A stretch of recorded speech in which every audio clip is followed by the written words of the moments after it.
Hey, so this camera's very close to me. Oh no, 4. Bubba, you gotta move. Pardon. Move, Bubba.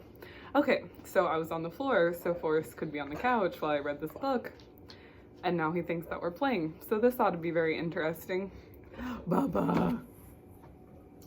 So I thought it'd be fun if I read this book out loud. It's one of like a couple books, maybe the only book that is like kid friendly and appropriate. The rest are like personal development books. So I thought this book would be interesting because this girl is like trapped in her house because she has this disease. I'll just read the back. It's called Everything Everything by Nicola Yoon. It's also a movie. Live life in a bubble or risk everything for love. My disease is as rare as it is famous. Basically, I'm allergic to the world. I don't leave my house, have not left my house in 17 years. The only people I ever see are my mom and my nurse Carla. But then one day, a moving truck arrives next door. I look out my window and I see him. He's tall, lean, and wearing all black t-shirt, black jeans, black sneakers, and a black knit cap that covers his hair completely. He catches me looking and stares at me. I stare right back. His name is Ollie. Maybe we can't predict the future, but we can predict some things. For example, I, Maddie, am certainly going to fall in love with Ollie. It's almost certainly going to be a disaster. Dun dun dun! Also, just realized I forgot my glasses, so I don't even know if I can edit this video, but I need to go get my glasses.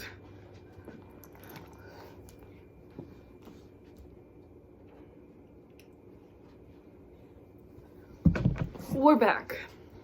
Bubba.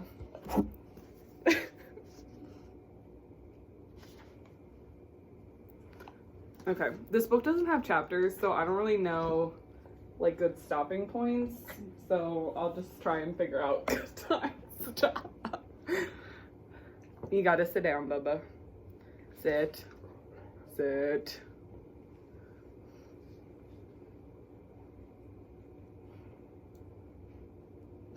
Sit down. Sit. Sit down. Good boy. Yes. The White Room. I've read many more books than you. It doesn't matter how many you've read, I've read more. Believe me. I've had all the time. In my white room, against my white walls, on my glistening white bookshelves, book spines provide the only color. The books are all brand new hardcovers, no germy secondhand soft covers for me. They come to me from outside, decontaminated and vacuum sealed in plastic wrap. I would like to see the machine that does this. I imagine each book traveling on a white conveyor belt toward rectangular white stations where robotic white arms dust, scrape, spray, and otherwise sterilize it until it's finally deemed clean enough to come to me. When a new book arrives, my first task is to remove the wrapping, a process that involves scissors and more than one broken nail. My second task is to write my name on the inside front cover, property of Madeline Whittier. I don't know why I do this. There's no one else here except my mother, who never reads, and my nurse Carla, who has no time to read because she spends all her time watching me breathe. I rarely have visitors, and so there's no one to lend my books to. There's no one who needs reminding that the forgotten book on his or her shelf belongs to me. Reward, if found, check all that apply.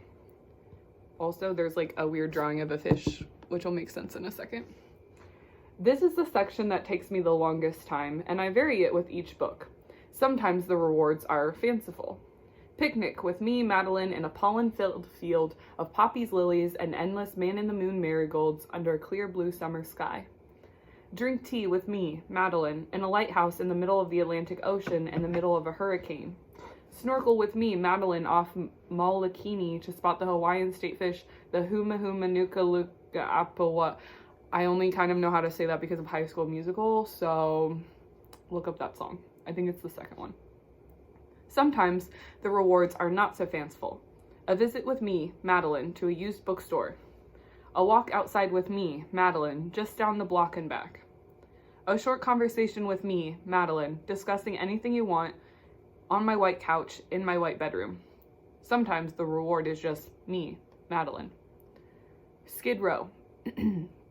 My disease is as rare as it is famous. It's a form of severe combined immunodeficiency, but you know it as bubble baby disease. Basically, I'm allergic to the world. Anything can trigger a bout of sickness. It could be the chemicals in the cleaner used to wipe the table that I just touched. It could be someone's perfume. It could be the exotic spice in the food I just ate. It could be one or all or none of these things or something else entirely. No one knows the triggers, but everyone knows the consequences. According to my mom, I almost died as an infant, and so I stayed on Skid Row. I don't leave my house, have not left my house in 17 years. Oh. Forrest is making a choice to be good. He has selected his wooden block to chew on. Good boy. Okay. I know these are backwards, but there's like, it says daily health log, then her name, May 2nd, caretaker, and then this shows like breaths per minute. We'll find out what that means in a second. And also the room temperature and her air filter.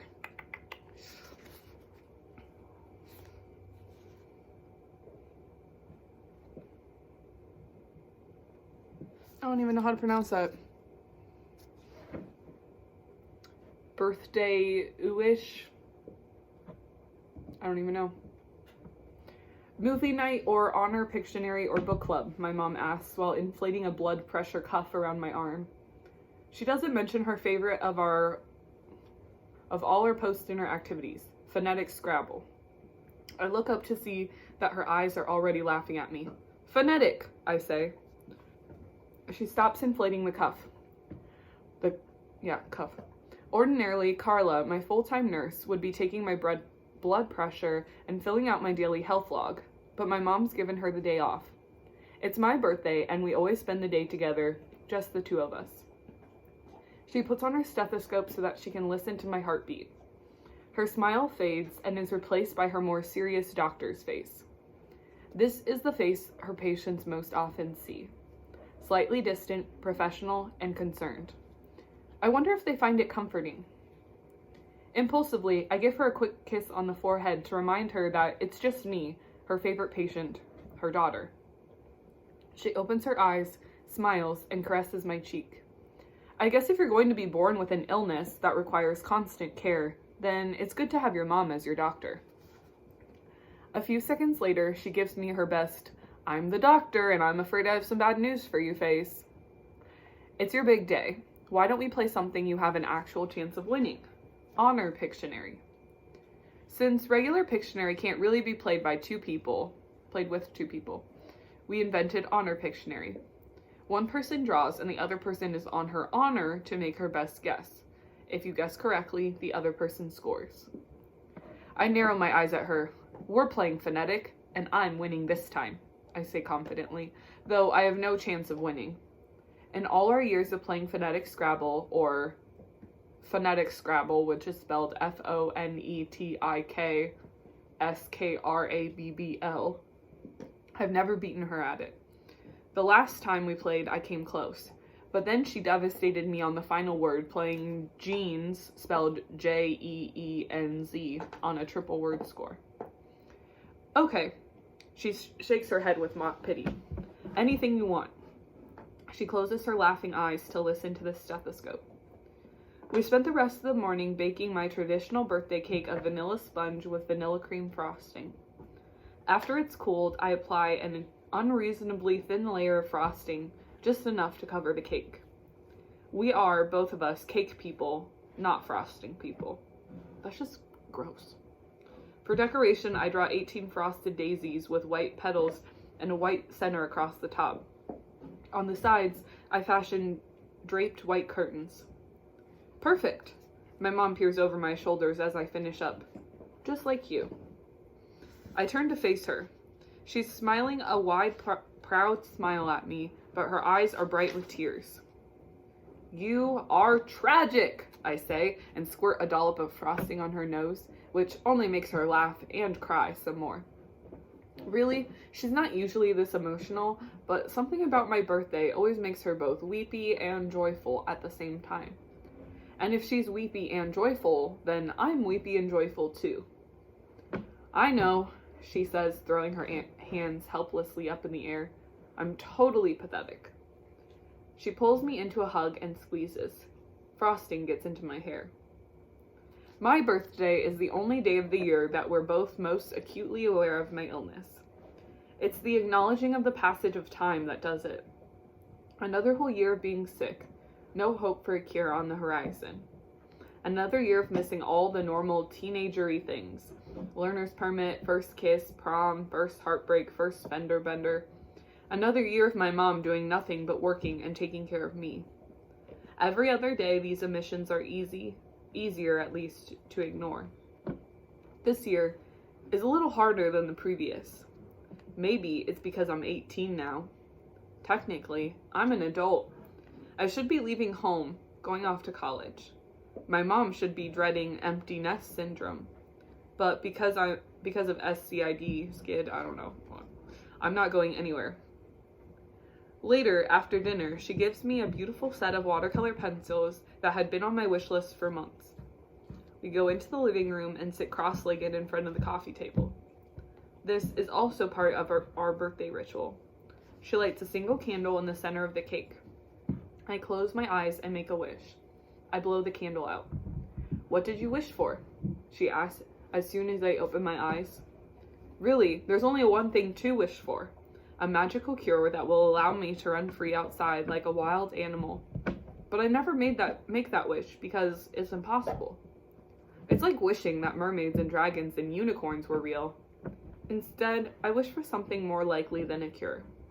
Something less likely to make us both sad. World peace, I say. 3 slices of cake later, we begin a game of phonetic. I do not win. I don't even come close.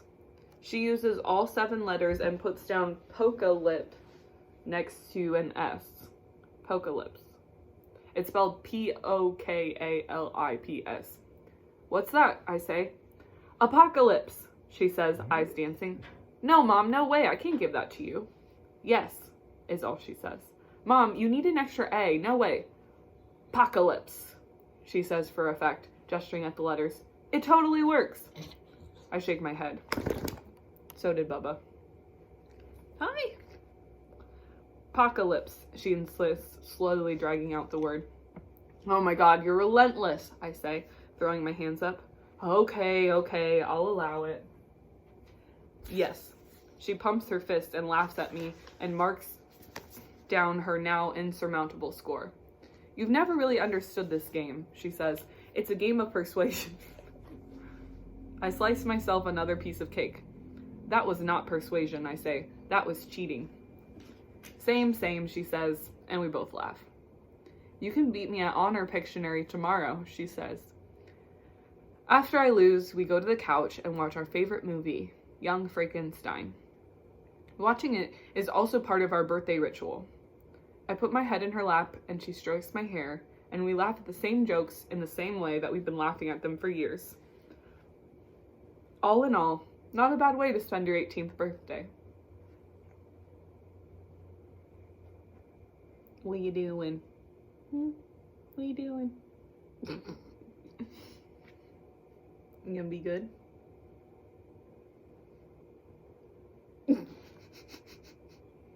Stop. You don't need to go outside. Our yard was flooded, so he's not allowed outside by himself, and he desperately wants to go outside. He probably also wants to see his girlfriend. Social distancing. Stays the same. I'm reading on my white couch when Carla comes in the next morning. Feliz cumpleaños. I think that's how you say it, I don't know. She sings out. I lower my book. Gracias. How was the birthday? She begins unpacking her medical bag. We had fun. Vanilla cake and vanilla frosting, she asks. Of course. Young Frankenstein? Yes. And you lost at that game, she asks. We're pretty predictable, huh? Don't mind me, she says, laughing. I'm just jealous of how sweet you and your mama are. She picks up my health log from yesterday, quickly reviews my mom's measurements, and adds a new sheet to the clipboard. These days, Rosa can't even be bothered to give me the time of day. Rosa is Carla's 17-year-old daughter. According to Carla, they were really close until hormones and boys took over. I can't imagine that happening with my mom and me.